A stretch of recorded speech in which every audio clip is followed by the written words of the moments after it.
The dock worker strike coming just weeks before the holiday shopping season starts and a closely watched presidential election. Earlier this week, President Biden making it clear that the federal government would not intervene in the strike.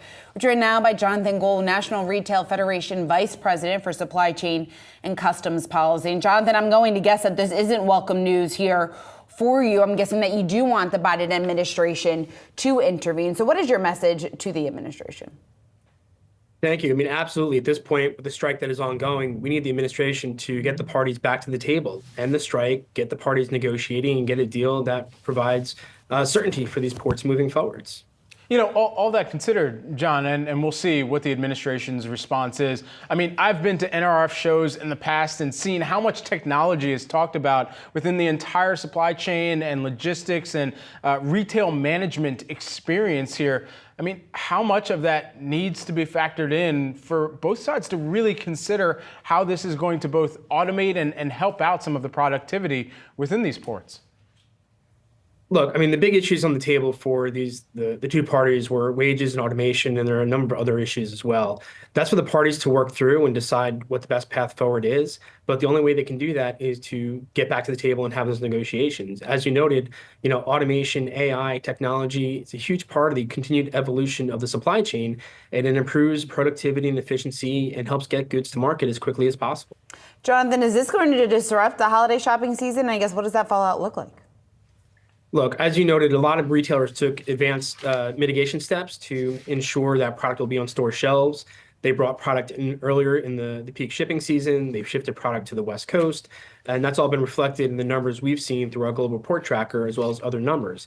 However, even taking some of those steps, a prolonged strike is certainly going to have an impact on the supply chain. And the thing to consider here is the time it's going to take to recover from a strike. You know, it takes 3 to 5 days to recover from a one-day shutdown.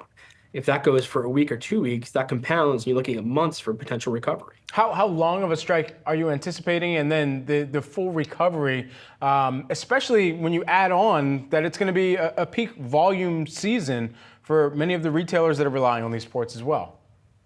I wish I had the answer on how long the strike is going to go for. I think that really depends upon the parties and, to be honest, the administration and when they're going to decide to step in and get the parties back to the table. But it doesn't come back to the administration, right? I mean, the administration can be a voice here, but it's still, as you mentioned, going to be these two parties coming together and netting out. So where is kind of the biggest hang-up that you believe that it could mean a cost gets passed on the consumer as well? Look, I think the administration can take several actions. The Taft-Hartley Act certainly is one of those that implements a cooling off period between the parties to continue to negotiate. You know, we can look back to what happened in 2002 when we had the 11-day lockout at the West Coast ports, and most experts say that took close to 6 months to recover from. I think the economy, as we all know, is in a very different spot now. So a prolonged strike at the East Coast and Gulf Coast ports, you know, could take up to 6 months, depending on how long that strike goes for.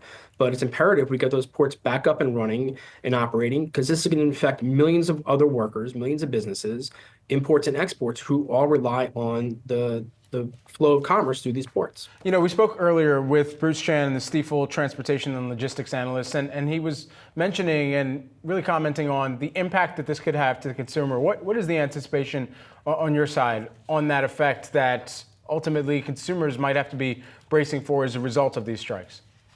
I mean, look, we certainly hope there won't be an impact on the consumer. We hope this strike ends quickly and goods continue to flow. However, the longer it goes, the more potential there is for, you know, goods maybe not to be there. But again, retailers have taken steps to mitigate that. But it's going to be a challenge. And again, unfortunately, it all depends on how long this strike goes on for.